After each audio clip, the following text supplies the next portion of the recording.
Hi, my name is Andre Gonawela. Welcome to the Burn Bag podcast.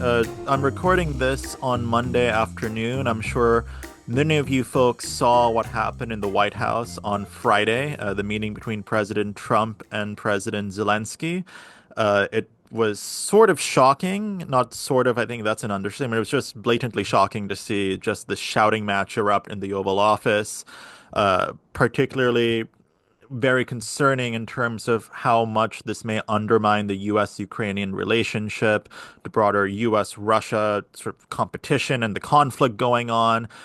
Today, I've brought on a former U.S. ambassador to Ukraine, Ambassador Steven Pifer, to dissect what happened on Friday, dissect the state of the Ukraine war, and really assess the state of U.S. Ukraine relations and what this means for, I think, Russia and for, our own foreign policy going forward. So Ambassador Pifer is a retired foreign service officer. He spent over 25 years at the State Department, including serving as Deputy Assistant Secretary of State in the Bureau of European and Eurasian Affairs, where he oversaw U.S. policy on Russia and Ukraine. He also served as Senior Director for Russia, Ukraine, and Eurasia at the National Security Council, and he's currently an affiliate at Stanford's Center for International Security and Cooperation and a non-resident senior fellow at Brookings. So, Ambassador Pifer, thank you for joining me here today. Thank you for having me.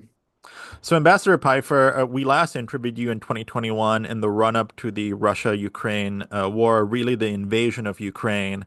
And I've been able to follow you on Twitter since then, and I've appreciated your many candid and honest thoughts about what's been going on. But in short, what were your reactions to the shocking events that occurred at the White House on Friday?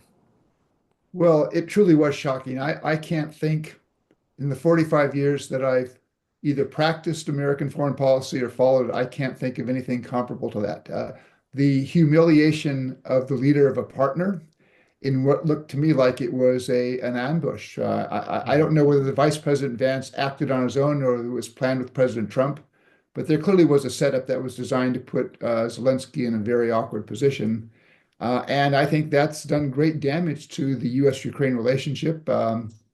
That worries me because I think that relationship and American support for Ukraine is not just about helping Ukraine, but it's also because it's in our interest.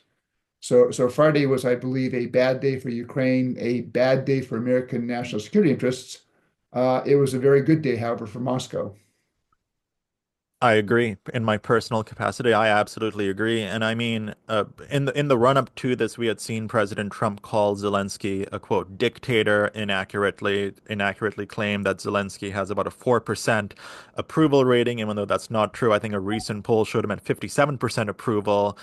And then we've been talking about this minerals agreement that I believe was the reason for President Zelensky's arrival in Washington on Friday. But I mean, that meeting ended very abruptly, ended without the signing of the minerals agreement. I mean, aside from that signing, I mean, what were President Zelensky's primary objectives in coming to Washington, I think on such short notice? And I mean, how did the discussions actually devolve into such a public dispute? Yeah, well, just the first point is, I mean, when I served at the White House in the Clinton administration, it was typical to have what we call these press pool sprays at the beginning of an Oval Office meeting. But typically, those would be for like 4 or 5 minutes. Yeah. A welcome to the foreign leader, maybe one or two questions, and then the press is shuttled out. This thing went on for almost 50 minutes. So that was not a good framing for things. But Zelensky came. He had a tentative agreement on this agreement, which would have allowed America a privileged position in developing Ukrainian rare earth minerals. And I think Zelensky was prepared to do that because he saw that President Trump was interested in such an agreement. But I also believe that when Zelensky came to Washington, he was looking for something more than just that Yeah. agreement. He was looking for some sign that in a negotiation process, there would be some American contribution to a security guarantee for Ukraine. I believe that Zelensky understands he's not going to immediately get back all of his territory. At the end of last year, he said he would be prepared to agree that Ukraine would not try to use military force to recover territories now occupied by the Russians. He would rely on diplomatic, political means, which will be very complicated. But he did say but I want NATO membership for my country. What Zelensky doesn't want to do is sign a deal now and then leave Ukraine vulnerable because it doesn't have a security commitment. And then the Russians can launch a new large-scale Yeah. invasion 2 or 3 years down the road when they rebuild their forces. So he was looking for something more. That conversation never really happened. They got sidetracked. I mean, Trump focused on the fact that, you don't want to ceasefire. Well, yeah, Zelensky doesn't want a ceasefire by itself, and there's some pretty good reasons for that. Ceasefires, look at the history of the occupation by Russian and Russian proxy forces of parts of Donbass that go back to 2014. There have been a whole string of ceasefires, and the Russians broke them regularly. So, one, how does Zelensky know that the ceasefire will hold? How does he know that the Russians won't use the ceasefire to regroup, rearm, and get ready for round two of the war, of large-scale war? And three, if you look at those ceasefires that were negotiated in Donbass, Ukraine never recovered a single square kilometer or square foot, for that matter, of land that was on the Russian side of the line of contact. So how does he know that without a broader agreement, that ceasefire line simply becomes permanent without getting the other pieces that he feels needs to be there for a broader agreement? And I think that was the difference between Trump and Zelensky on ceasefire. Unfortunately, with the cameras there and the vice president looking to add fuel to the fire, they couldn't have that kind of conversation that might have been useful for Trump to understand where Zelensky was coming from.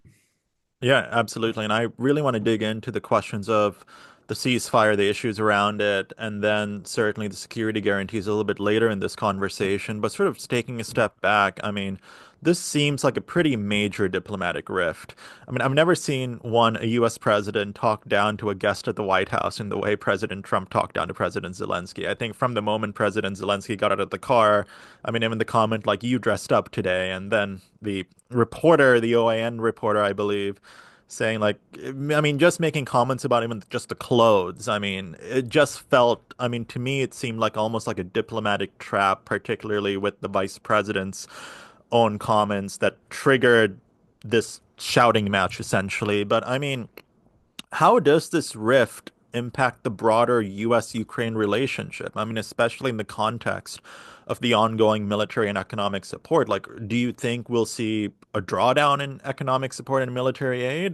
Do you think there is going to be irreversible harm to the relationship and our support for Ukraine? Yeah. Well, I mean, first of all, I mean, a good thing, a bit of good news is the Biden administration in its last 6 months pushed a lot of stuff into Ukraine. And Hmm. so I think I've seen a couple of former Biden administration officials believe that the Ukrainians have enough American stuff that they can continue the fight into summer or even longer in 2025. So there's a bit of breathing room. Yeah. So, but one question is, what does the administration do with regards to stuff that's now moving in the pipeline? Do they stop that? They haven't asked for new assistance for Ukraine, so we don't yet know what's going to happen to American assistance to Ukraine. The problem here is, and I think we saw this on Sunday when Zelensky met with European leaders, Europe is prepared to continue to support Ukraine. The fact, though, is that at this point in time, Europe on its own probably does not have the defense industrial capacity to provide all that Hmm. Ukraine needs. And so if American support is cut off, that's going to make the fight much more difficult for the Ukrainians. So I'm hoping that cooler heads in the White House and the US go and think through and say, look, it's not in the American interest for Ukraine to lose. If Ukraine loses either on the battlefield or as the result of a shoddy peace agreement, uh, that's a win for Vladimir Putin. And I believe that means that Vladimir Putin will then pose a bigger threat to Europe. And I believe American security is then threatened. We have an interest in a stable and secure Europe. That's been a vital national American interest going back for 75 years. So I hope that there's an effort on the Washington side. I mean, the Ukrainians, I think, have made pretty clear that they want to try to recover the relationship. But I worry that it seemed like when you looked at the appearances by Secretary Rubio, National Security Advisor Waltz, the tweets coming out of administration officials, that they seem to double down on attacking Zelensky on Saturday and Sunday. And that worries me. They're not leaving themselves a lot of space to try to get back to the relationship that we should be having with Ukraine. I mean, what about Senator Graham? I mean, Senator Lindsey Graham has been, I think, a strong proponent of aid to Ukraine, and even he said after the White House meeting that Zelensky essentially needs to go. I have a hard time taking anything that Senator Graham says now seriously. I'm sorry. It's just, he says one thing when he's in Ukraine, then he says another thing. I just, uh, yeah, I probably should say no more. But this is one of the examples though, because I can remember back this is when I was posted at the American Embassy in Moscow in 1987. And Secretary Schultz came. We were Yeah. thinking they were on the road to announcing a summit meeting where Gorbachev would come to Washington to meet with Reagan. And at the press conference, the last meeting of the day was between Schultz and Gorbachev, and there was still a couple of glitches. So Schultz comes out and says, "Well, we haven't agreed on the summit." And there was kind of an audible gasp among the American press corps. It was so expected. But what Schultz did is he said, well, okay, we're going to keep working this. There was no, trashing Gorbachev or the Russians. And Schultz worked the problem and he left himself space to maneuver. And within a week and a half, Gorbachev has his invitation to come to Washington. The last few glitches have been resolved. And I would have hoped that people like Secretary Rubio, National Security Advisor Waltz would have been, you know, leaving some open space here rather than simply, adding fuel to the fire over the weekend. Yeah, I mean, That's what worries me about where the administration is going on this. it is very concerning. Yeah, I mean, as an advocate for Ukraine and the continued independence of the Ukrainian people, I would say. You mentioned, Ambassador, that President Zelensky, of course, met with European leaders on Sunday. I saw some videos of his meeting with UK Prime Minister Keir Starmer. After the White House situation, we saw a bunch of European leaders basically declare that they stood with President Zelensky and that they supported Ukraine. But what does this signify about the current dynamics between the United States, Ukraine, and Europe? I mean, what does it mean for the state of U.S. global leadership? Yeah. Well, I think what you're seeing are messages from Europe now that European leaders now understand that how this war between Russia and Ukraine turns out is going to have a big impact on European security and Europeans' future. So they're stepping up.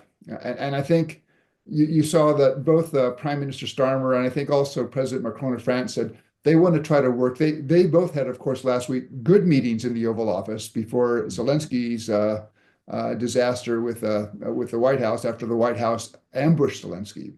So I think Starmer and Macron are going to try to see if they can help reconstruct that relationship between Washington and Kyiv. But I think the message also coming out of Europe is that if the Americans are not going to be there, we Europeans are going to do what we can to keep Ukraine going. What struck me was that on Friday, within a couple of hours after the Oval Office meeting and after Zelensky left the White House, you begin to see expressions of support to the press on social media. And I think from almost every European leader, with the exception of Viktor Orban, who is already pretty aligned with Russia. I think European leaders were dismayed by what they saw in Washington on Friday. And I think European leaders also believe that that was not Zelensky's fault. And so I think you have Europe preparing to support or continuing to support Ukraine, doubling down that support. Europe also hoping that they can restore a relationship between Washington and Kyiv that would get all three on the same page. But I think Europe is preparing, and they should be thinking about how to move forward with Ukraine if the United States, if Trump refuses to continue American assistance, refuses to re-engage with Zelensky, and proceeds on his solo course with Russia. Do you think, I mean, this is a follow-up question, and of course, you're seeing this start to appear on social media. Do you think there was any way in which President Zelensky could have perhaps come in more prepared for that meeting? Do you think there were any that he should have expected some of this, you know, antagonistic behavior, this antagonistic rhetoric, and so on coming from the White House? Yeah, it's one of those things where you don't expect that kind of reception when you're coming there, your anticipation is if they're going to be difficult words, they're exchanged after the press is out of the room. Yeah. So I think he was probably blindsided. The other thing I think about Zelensky that probably may have put him back a little bit is he was doing that in English, and he's worked really hard on building his English up the last several Mhm. years. But my guess is he's still not entirely fluent in it. He does it because it makes for a much more natural flow than if you have to pause for the simultaneous interpreter. But I do wonder that had he been working in Ukrainian with a little bit more time to think about what to say as opposed to how to say it, whether he might have been able to steer things in a cooler direction. But having said that, I'm also pretty much persuaded that had he begun to cool things down, Vance would have been throwing more fuel on the fire. I just think Vance provoked that, and then Vance kept trying to sort of feed it, to keep Trump going. And again, I don't know whether this was Vance on his own manipulating Trump, or whether this was a planned ambush that Trump and Vance had planned before Zelensky arrived.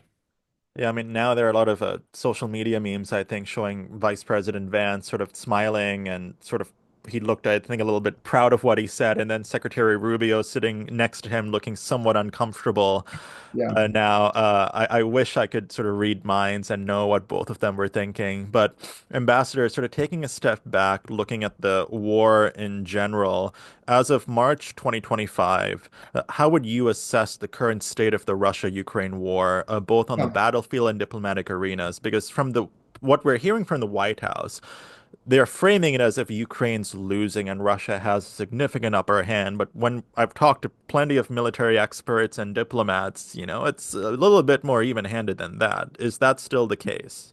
Yeah, no, I think if you had to ask flat out who's winning, the Russians maybe, but it's Mhm. not 80-20. It's like 51-49.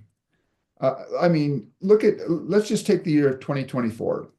In 2024, Russia captured 1,500 to 1,600 square miles of Ukrainian territory. For perspective, that's way less than 1% of Ukraine's territory. Russia today occupies less Ukrainian territory than they did 3 years ago in 2022. I mean, the Hmm. Russians have been driven out of northern Ukraine. They've been pushed out of Kharkiv. They've been pushed out of the north bank of the Dnipro River in Kherson. So they occupy, considerably less territory than they did 3 years ago. Now, the Russians have been making marginal gains over the last 2 years, but it's been slow grinding. They have not ever been able to turn a tactical win into a major breakthrough. And they've done this at horrific cost. I mean, the estimates now are around 800,000 Russian soldiers killed and wounded in action. I think Eh. the double ISS says it's about 170, 180,000 killed, another 615,000 wounded. That's it. And bear in mind, the Russian military, the entire active duty Russian military in January of 2022 numbered about 1.1 million. So they're burning through a lot of people. Now, you know, I'm not trying to say here that Ukraine is winning. Hmm.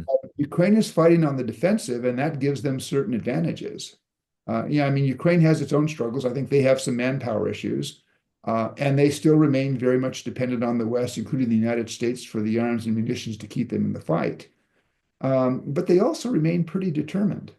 Remember, I mean, on February 25 of 2022, nobody expected Ukraine would be able to withstand the Russian invasion. I mean, people thought it was going to be a couple weeks or a couple months at the most. I thought that the Russians fairly easily would win the force on force fight and then be stuck with a decades long insurgency that would have made Afghanistan for the Soviet Union look like a picnic. Yeah. But the Ukrainian military held. That resilience is still there. They're weary, they're tired. They would like the war to end, but they also want to have a Ukraine that is their Ukraine. They're not prepared to submit to Russian domination, and that resilience, that motivation, I think, sometimes gives the smaller country, which may have the smaller economy, fewer people, the motivation to withstand an attack by a larger country, and we've seen that in Ukraine now. Yeah, and I mean, when we're looking at Russia's own goals, have Russia's military and political objectives changed significantly since that initial invasion in 2022, almost 3 years ago? I think we removed a week from it. Yeah. Well, the Russians, I mean, if you look at what Vladimir Putin and Foreign Minister Lavrov say, I mean, their goals are pretty much the same. In fact, their goals have hardened. Mm, Uh, I mean, and Lavrov made this clear a week or 10 days ago. I mean, the Russians now want, when you talk about territory, they want Ukraine to recognize Crimea, Zaporizhia, Donetsk, Luhansk, and Kherson as Russian territory, even though today the Russian military does not occupy large parts of Donetsk, Zaporizhia, and Kherson. But the Russian demand is that Ukraine vacate those territories and allow Russia to occupy them. That's hard. Now, having said that, I think we have seen some changes in the Russian strategy, but because if you go back to February of 2022 and you look at the Russian attack vectors coming out of the north from Belarus, out of the south from occupied Crimea, out of the east from occupied Donbass, and then out of the northeast from Russia proper, those attack vectors suggested the Russian goal originally was to occupy perhaps the eastern one half to two-thirds of Ukraine. And right now, it's pretty clear they can't do that. And I don't think there's any military analyst out there, any serious military analyst, who thinks that the Russians are capable of achieving that. So, given the recent tensions with the United States under the Trump administration, is Ukraine considering alternative strategies or alliances or partnerships to actually bolster its defense and diplomatic efforts? Or, I mean, as you sort of said earlier, right, like Europe, while they want to support Ukraine, the defense industrial base is not yet Yeah. there. Are there other opportunities for Ukraine if U.S. support diminishes? Well, I think what you've seen is, again, plan A for the Ukrainians is to try to work with the Europeans and using maybe the Europeans as intermediaries to try to restore that relationship with the United States. I mean, they want to have support both from America and Europe. Yeah. I think the plan B we saw yesterday is that if the Trump administration is not prepared to restore that relationship, then they will work with the Europeans, recognizing that that's going to make their fight more difficult. Now, one thing I would hope Europe would consider, Trump, if he decides he's no longer going to provide military assistance to Ukraine, I think given this, he's a very transactional person, he might be prepared to sell weapons to Ukraine. So maybe it's time for the Europeans to rethink this idea and go and seize the Russian central bank assets, most of which are in European financial institutions, not in the Mhm. United States, and then use that money as a fund to help Ukraine both defend itself and then also later on to rebuild itself. And my guess is that while Trump may say no to providing weapons on a grant basis, that he might not object to selling them. So let's dig into this idea of the ceasefire and the problems around a ceasefire. So President Trump has called for that immediate ceasefire, as we discussed before, between Russia and Ukraine, and he's certainly expressed doubts about President Zelensky's commitment to peace. I think even in a tweet today, he sort of reiterated those doubts in a very strong Trumpian way, as he always does. What are the potential implications of a ceasefire without those concrete security guarantees for Ukraine? You sort of discussed it a little bit earlier, but I mean, when I think about this, I'm thinking about Neville Chamberlain in 1938 going to Munich, making all these concessions to Hitler. Hitler then takes more and more and more, and then we're all embroiled in World War II, basically, right? And I see the almost the same thing sort of happening with Russia. I mean, is President Trump even trying to push Russia on any concessions, to be honest? Or, I mean, is he keeping pretty mum about that? Well, let's start with that. I mean, I think what Yeah. we've actually seen is that over the last 3 weeks, you've seen concession after concession after concession by the Trump administration to Russian interests. So you go back to February 12, when both Trump and Secretary of Defense Hegseth said, well, Ukraine can't get all of its territory back, and Ukraine can't join NATO. Well, territory and security guarantees are the two big issues for any kind of a settlement. So right now, at the outset, the Trump administration is already conceding points towards the Russian position, before Russians and Ukrainians are even at the bargaining table. The same day, Trump has a call with Putin, comes out and says, I've agreed to meet with Putin. And Putin's going, hallelujah. Trump has just broken me out of the diplomatic isolation I faced from Western leaders for 3 years now. Legitimacy now. Legitimacy now. And he did that without even talking to the Europeans first. The next day, Trump says, well, the G7, we ought to bring back Russia in and have a G8. If the vote was taken among the G7 today, Trump would lose 6-1 on that. Then you had the first major diplomatic engagement on this is Secretary Rubio goes to meet with the Russians in Saudi Arabia, not with Ukraine. And then what was particularly appalling was last Monday on February 24 at the United Nations, the Europeans and the Ukrainians put forward a resolution on the third anniversary of Russia's large-scale invasion. It calls for a just and lasting peace. And the United States joins with Russia, North Korea, and Iran, and about 10 other countries to vote no. And the reason the Americans voted no was because the resolution correctly signaled Russia out as the aggressor. And so you have these strings of concessions. You have Trump calling Zelensky a dictator. And I look at that over the last 3.5 weeks and I say, what has the United States received from Russia for all these gifts? Yeah. And I can't see a single thing. And it was interesting, about 8 days ago, Steve Witkoff, this billionaire who's now sort of I guess, part-time negotiator for Trump, he was on one of the Sunday talk shows and he was asked about Russian concessions. And not only could he not name a single concession that the United States received from Russia, he couldn't even name a concession that we'd asked of Russia. And I worry about this because this is not the way to deal with the Kremlin. This is not the way to deal with Vladimir Putin. I mean, they look at this, they say, Trump is weak. And it doesn't encourage them to make concessions or compromises. They just sit back and wait for Trump to make further concessions. So it's actually almost kind of demeaning as an American to see Trump so eagerly chasing Putin and getting nothing in return. And I don't fully understand that. And that then plays against how we saw Trump treat Zelensky on Friday. And I think that combination suggests to me that Trump's understanding of American security interests needs a serious rethink. I mean, that's what I mean, if you as a former ambassador to Ukraine with decades of experience on Russia, Ukraine, and Eastern Europe doesn't understand it. I mean, I don't even know how I can even start to understand it because I mean, that's the big thing I haven't been able to wrap my head around.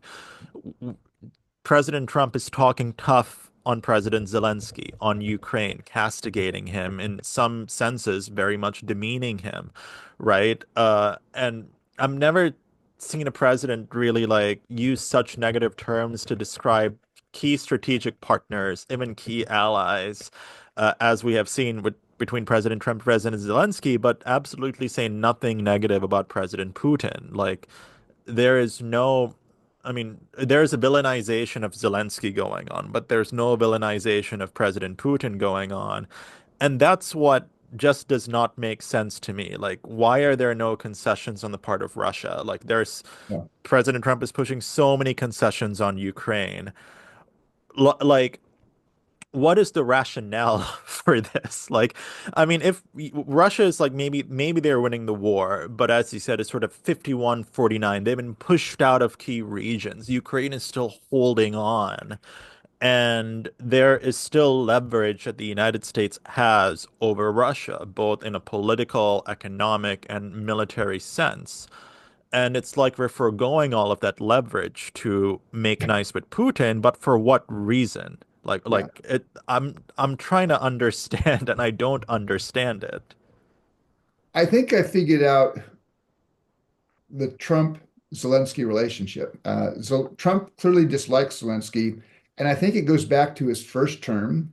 And remember in 2019 when Trump had that quote perfect phone call with Oh yes. Zelensky, and then that phone call plus then Trump's decision to suspend aid to Ukraine got Trump his first impeachment trial.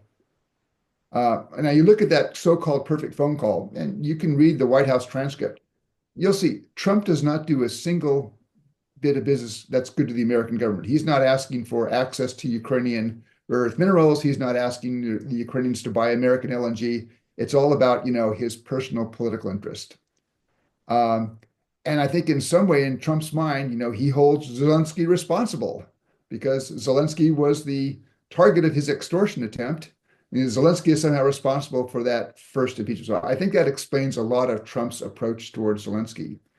It's much harder to explain for me, or at least for me to understand the relationship that Trump has towards Putin. You look back over the last 10, 11 years, you cannot find many, if any, instances where Trump criticized Putin or Russia and behavior. I mean, he sees Putin, says this guy's a genius, this guy's very savvy, like strong. So he has this affinity, and I can't understand that affinity. When, if you look at Trump, Trump holds cards with Russia. I mean, Trump is the leader of the most powerful country on the planet. And he should be looking for ways to build leverage with Putin. So, for example, before engaging with Putin, why didn't he do things like have sanctions tightened? He could have told Congress, when things settle down, I want you to give me a bill, $40 billion more of assistance to Ukraine.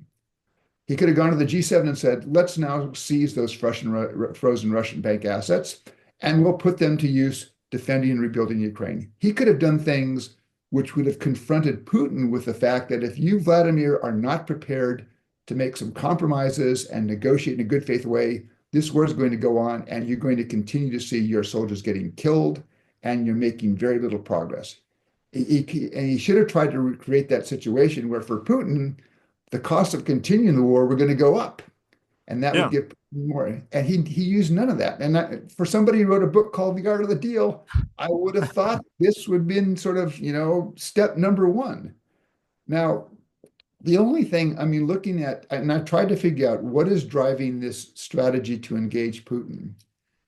And the only plausible geopolitical theory I believe I've seen is this idea that says, well, look, we're going to throw Ukraine under the bus. Maybe we'll back away from Europe because we're going to cultivate Putin. We're going to build a relationship with him, and then we're going to peel him off of Xi in China, and that will make it, easier for us to contain the Chinese.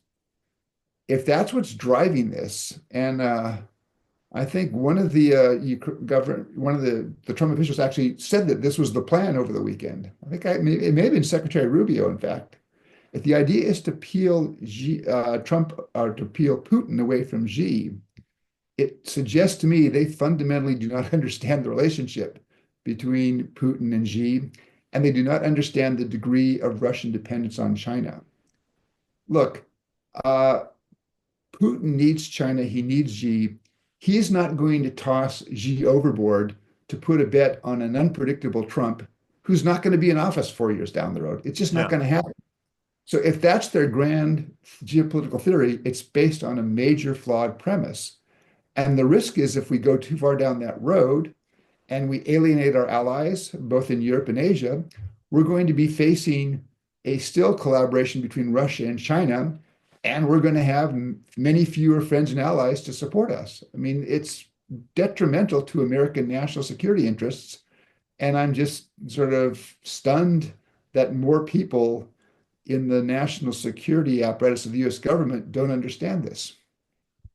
So when we talk about the period between 2014 with the annexation of Crimea and then 2022 with the beginning of the invasion of Ukraine, President Trump's in office from 2017 to 2021. So that first term, and then obviously the years around it, I mean, what was the U.S. approach to Ukraine like? I mean, what was the approach to this sort of protracted conflict between Ukraine and Russia? What type of aid was going on? And was President Trump's approach during that first term all that different from President Obama's time in office between 2014 and 2017, and then President Biden's first 2 years in office? Yeah. Well, let me start with the Obama administrations. I think the Obama administration could and should have done more to help Ukraine. Hmm. Um, Now, I'm not sure at the end of the day that that would have deterred Putin from what he did in 2022. I think, Putin really had more of a neo-imperialist ambition. He's trying to recover parts of the old Yeah. Russian. But I think Obama could have done more. In fact, in 2015, I was part of a small group, and we recommended that the U.S. government increase military assistance to Ukraine to $1 billion a year. And we had, I think, 6 or 7 specific recommendations, all but one of which were non-lethal. But we did recommend man-portable anti-armor weapons, things like Javelin missiles for the Ukrainians, because when our group visited Ukraine, we learned that, the Soviet era anti-armor missiles they had simply didn't work. They'd been sitting in the warehouse for 20 years and were unusable. Now, we made a big push. I mean, I can remember, I think it was in February of 2015, we talked to people at State, Defense, the NSC, including very senior officials. And at the end of the day, Obama decided not to do it. And I think there were 2 reasons. One was his concern that if the United States began providing lethal military assistance to Ukraine, that Russia might escalate in a way against the Ukrainians. Hmm. But the other concern was this was just about the time that the German Chancellor, Angela Merkel, came to Washington to meet with Obama. And Merkel was then going to be meeting with the French President Hollande, was going to be meeting with then Ukrainian President Poroshenko and Putin in Minsk to try to broker a settlement and a real ceasefire. And Merkel told Obama, this will not be helpful if you Americans provide military assistance. And I think Obama acceded to Merkel's request, and she was going to be taking the lead on the effort to broker a solution. Now, in the Trump administration, actually, one thing that the Obama administration did do is they did deploy a small contingent of troops to Ukraine, Hmm. begin training the Ukrainian military, as did the British and the Canadians. That continued under Trump. Trump did agree to sell a limited number of Javelin anti-armor missiles to Ukraine. I think they were sold, not given. But As so he he, keeps stating. I think I'd have to go back and check that, but I believe that it was couched as a sale as opposed to a American gift. And I mean, he talks about that. He said, "Well, I gave them javelins," but the number that was given was not going to stop the kind of invasion that you saw in 2022. Now, under the Biden administration, I think what you saw really in the couple of weeks before the Russian invasion, both the United States and Britain sending a lot of stuff to Ukraine. But at that point, because they recognized the Russian invasion was coming, um, so there was kind of that last minute rush. And then, of course, after the Russian invasion, some pretty heavy stuff going to Ukraine. Now, I think that the West could have done and should have given the Ukrainians more, but in February of 2022, if you told people that by the middle of 2024, the Ukrainians are going to be having Western artillery, M1 tanks, Leopard tanks, F-16s, ATACMS missiles, my guess is people say, well, I'm not sure many people would have predicted that. Yeah, no, But that all absolutely. after the invasion. And I think what a key factor is that in those first couple of weeks of the Russian invasion, when the Ukrainians showed that they could hold, then all of a sudden, I think defending Ukraine became sort of a better bet. You weren't going to be sending weapons to a losing call, but in fact, because of their own, their resilience, their innovative tactics, the Ukrainians had showed that they had the capability to beat the Russians with very little from the West. And so that then I think encouraged the West then to provide Ukraine more. So there are a lot of narratives right now, particularly within the right wing, suggesting that the U.S. is bearing a disproportionate burden in supporting Ukraine compared to the Europeans. Now, when the general public sort of looks at who's supporting Ukraine, they may tend to agree. But what's your response to that assertion? But also, I mean, what does foreign aid actually look like to Ukraine? Like, how does it manifest? Does it have benefits for us versus helping Ukraine win the war? Yeah. Well, I mean, we did when I was ambassador to Ukraine at the end of the 90s, Ukraine probably was in the top 5 in terms of American recipients of assistance. Some of that was humanitarian. A lot of that was political reform. We were trying to help Ukraine build a functioning democracy. Some of it was economic reform, and it was driven by a calculation that a stable, democratic, independent Ukraine with a growing market economy was going to be a good thing for American interests. It would be an island of stability in a potentially unstable part of the world, Yeah. and such. So, a lot of this was done, not just because, hey, we want to give money to Ukraine, but there was a strategic intent there that this would be good not just for Ukraine, but also for the United States. I have to say that in the discussion of military and other assistance to Ukraine in the last 3 years, I have been absolutely appalled by what Trump has said. He talks about $350 billion. It's nowhere near that. U.S. assistance to Ukraine over the last 3 years has been probably 100 to $130 billion. About $20 billion of that is a loan. Hmm. And basically, we did a $20 billion loan to the Ukrainians. The European Union did a $30 billion loan to the Ukrainians. And those loans are basically being paid off by the interest on the Russian frozen central bank assets. I mean, we've seized the assets and they're now invested in basic financial institutions, but the interest from that now goes to the European Union and the United States basically against those loans. So that leaves the United States having made about $100 billion of assistance to Ukraine that was grant. And this is the sort of thing where Trump says, well, they owe us money. The Biden administration, this was grant assistance. We didn't say, here's this Ukraine, it's lend lease, you owe us the money. It was given them as straight out as a gift. And again, that was done because the Biden administration calculated correctly, in my view, that the United States had an interest in stopping Russia and Putin in Ukraine, as opposed to letting him win there and then pose a much bigger threat down the road to the transatlantic community. And I would also note that of that $100 billion, most of it actually, particularly the military, was spent in the United States. And it was either two ways. One was we would buy contract for weapons for the Ukrainians that would go to Ukraine, but those weapons were built in the United States. And Hmm. that money actually helped expand our defense industrial base at a time when we need that. But more of it actually went simply to the Pentagon, because what the Pentagon has been doing for the last 3 years is taking weapons out of their stocks, sending those weapons to Ukraine, and then they get the money from Congress to basically buy new weapons to replace those. And here's what's happening. The Pentagon sends 20-year-old ATACMS missiles to Ukraine. The Pentagon doesn't buy new ATACMS missiles.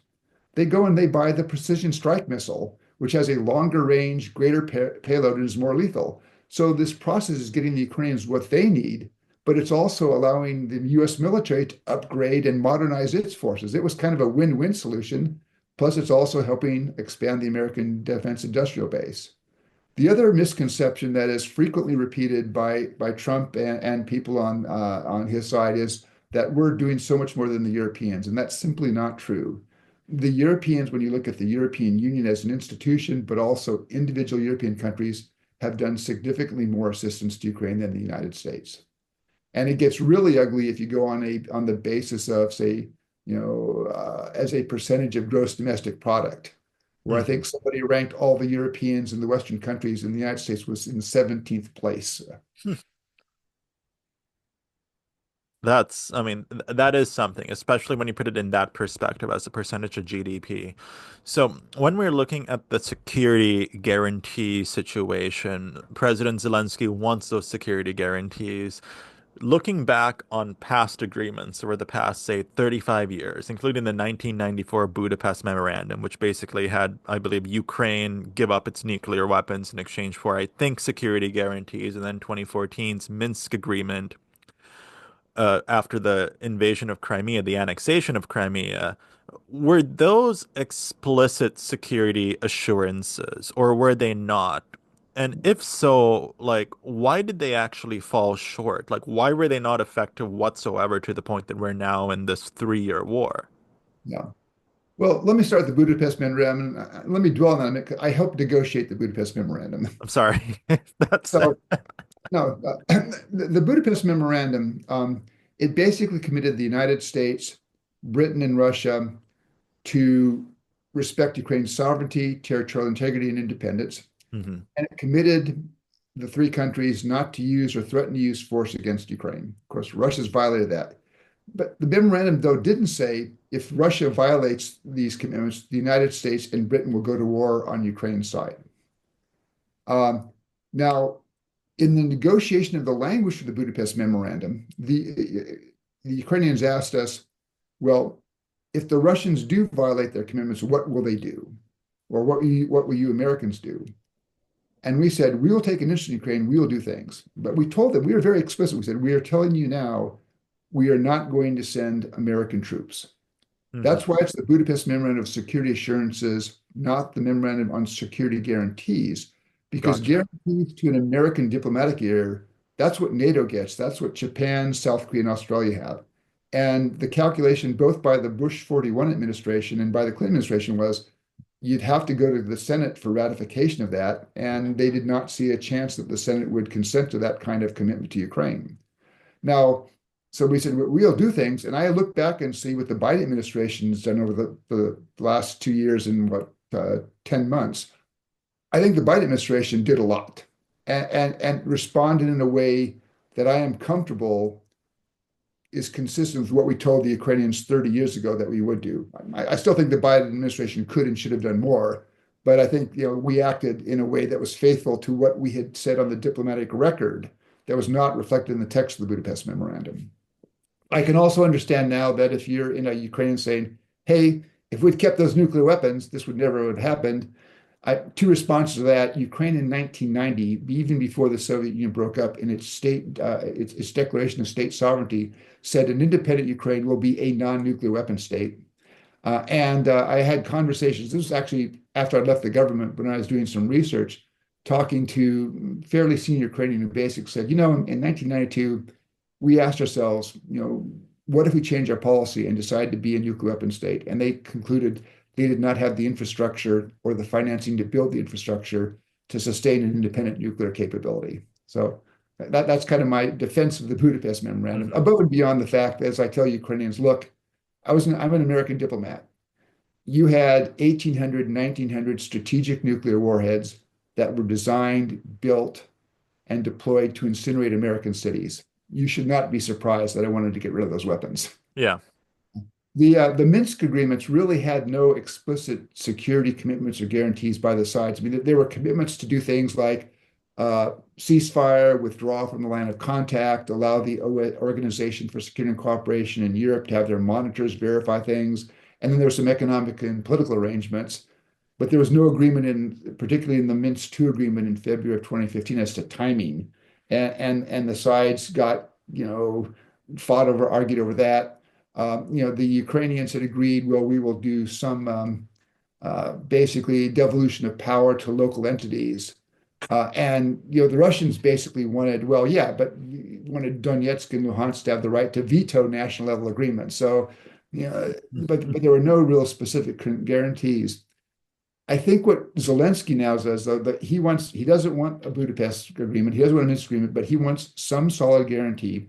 Particularly if you go back to his statement last year, he said, "I'm prepared to agree that we will not use military force to recover the lost territory." So he's accepting if he remains on that point, at least at some point, Ukraine has lost the territory. Now, he's also made clear Ukraine will never formally, officially recognize that that territory is not Ukrainian. But he said, I will not use military means to try to recover that. But understandably, I think he wants then, though, some guarantee that, the rest of Ukraine is secure, that we don't have to face another Russian attack 2 or 3 years down the road. And I think they're really kind of, I look at, it seems there are three kinds of security guarantees. One that I think would be the best one for Ukraine would be NATO membership. Yeah. And what's been interesting to me is my sense is that among NATO countries, there's a lot more support now for bringing Ukraine into NATO than was, say, the case 4 or 5 years ago, because I think NATO countries understand that if you want to have a stable and secure Europe, you have to have a stable and secure Ukraine. And the best way to do that is NATO membership. So now there's not yet a consensus within NATO on that. And that's the kind of decision that there has to be a NATO consensus. So that's hard to do now. The second level would be if there were some group of countries, European countries, in the view of the administration who would be prepared. We are prepared to make a security commitment to Ukraine and even deploy military forces to Ukraine. That could be peacekeepers or a reassurance force, or a security force, but some kind of boots on the ground. And the British Prime Minister Starmer said, yes, there's a group of European countries, we are prepared to do that. Now, he also said we would like to do that with American backing. Hmm. And I think that's one of the sticky points there is, my sense is that the Europeans would be prepared to put European troops on the ground with no American troops with them, but they want some they would need some American assistance to make that happen, and they would want American political support for that. And that's, I think, still an issue that, at least from what I've been able to read in the tea leaves over the past week, Washington has not been prepared to commit to. But that would be could be a kind of security commitment that would, I think, check the box from Zelensky's point of view. The last one is that if no country is really prepared to put their troops at risk for Ukraine, would be, could you get a deal where the West, and this would definitely require the United States, just floods Ukraine with weapons? And I'm not talking not about 40 F-16s, I'm talking 300 F-16s, lots of tanks, lots of rockets, lots of surface-to-air missiles, so that Ukraine becomes a porcupine. And the Russians look back and say, gosh, it was really ugly. And when we tried this in 2022, we never want to do that again. But that's, I think, the kind of thing when Zelensky talks about security guarantees, his preference, of course, being for NATO membership. But he wants something solid that, he can say, this gives my country a degree of security. And that also may be important for him domestically, because if he has to go and say, as a result of a negotiation, at least temporarily, we have to concede the loss of this land, he needs to say, I've got something here so that we Ukrainians, you're not going to have to face a renewal of this war 3 years down the road. Uh, Exactly. Like if you just give up the land and Russia has to give up nothing and you have no better defenses against Russia, then that sounds like a terrible deal. That's a terrible yeah, deal if you're the victim. yeah. And it's not just giving up the land. There are, I think, 4 or 5 million Ukrainians on that land. Yeah, And what the Russians are doing there, I mean, I think it was The Economist in October or November described it as a totalitarian hell, where support for Ukraine is discouraged, Ukrainian culture is discouraged, Ukrainian language is discouraged. They're bringing in Russian curricula to teach in the schools. I mean, you basically see an effort at Russification that's designed to erase any trace of Ukrainian language or culture or identity.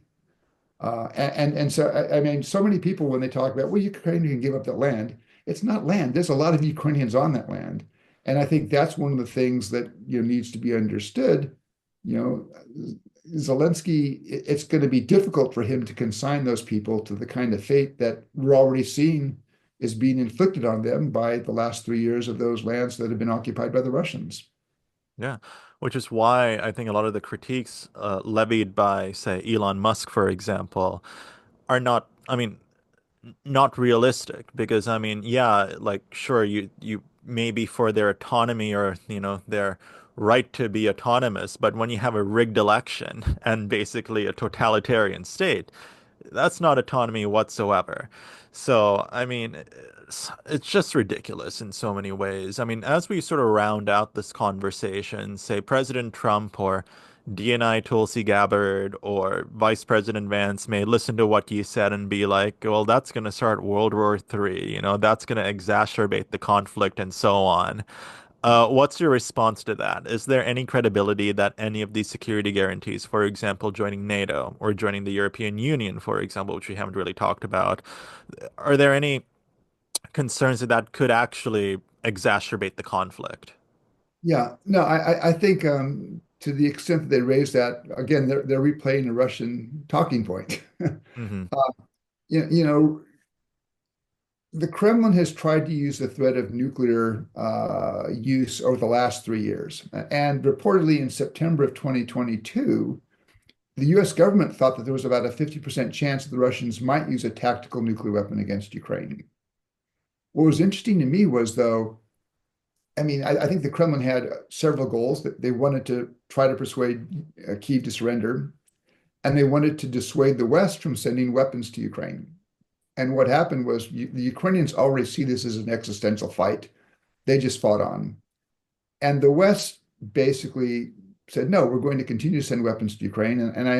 I've heard that both Washington, Paris, and London all sent very sharp messages to the Russians, cautioning them against use of nuclear weapons.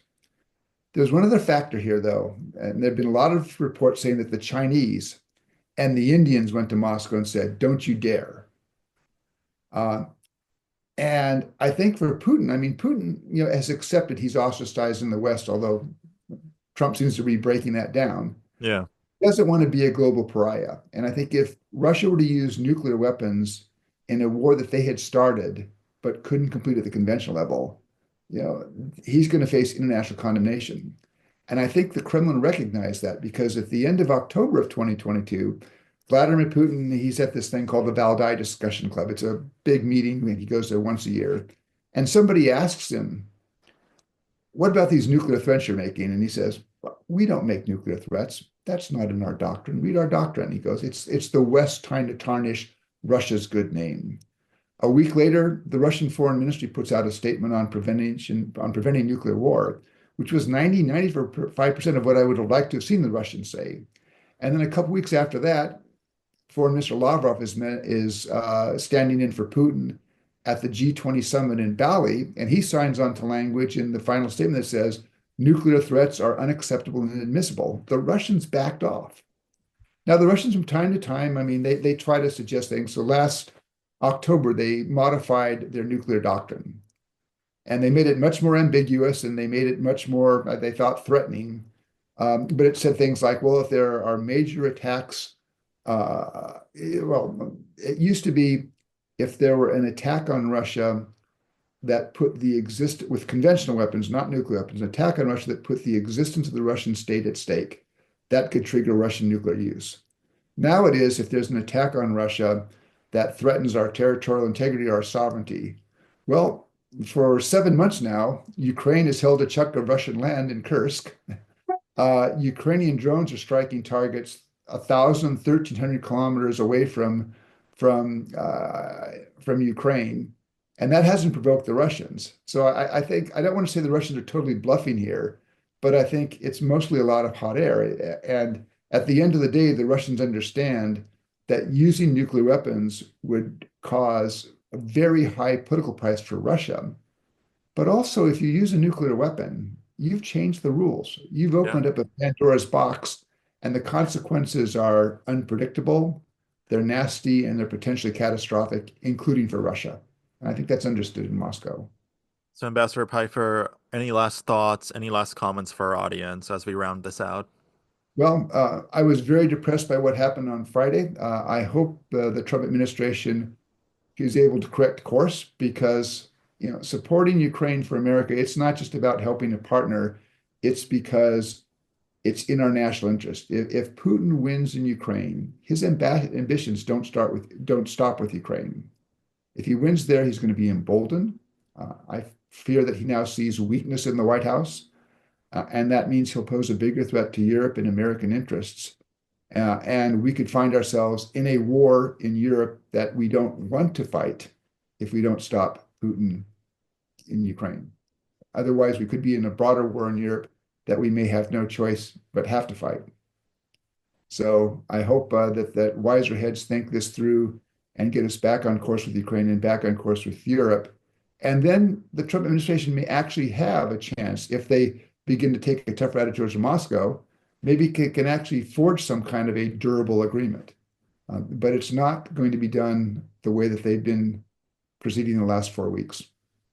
I mean, this really makes you wonder sometimes how we would have treated Churchill in 1940 as London was being bombed and the Nazis were taking over Europe. But Ambassador Pifer, thank you so much for joining me here today. I really appreciate it. And I also really appreciate your Twitter/X presence. Your handle is at Steven_Pifer. And for our audience, please follow Ambassador Pifer because his thoughts are very authentic, very candid, and it's great to see a former public servant in foreign policy share those thoughts so accordingly. So, Ambassador Pifer, thank you again. I really appreciate it. Thanks for having me.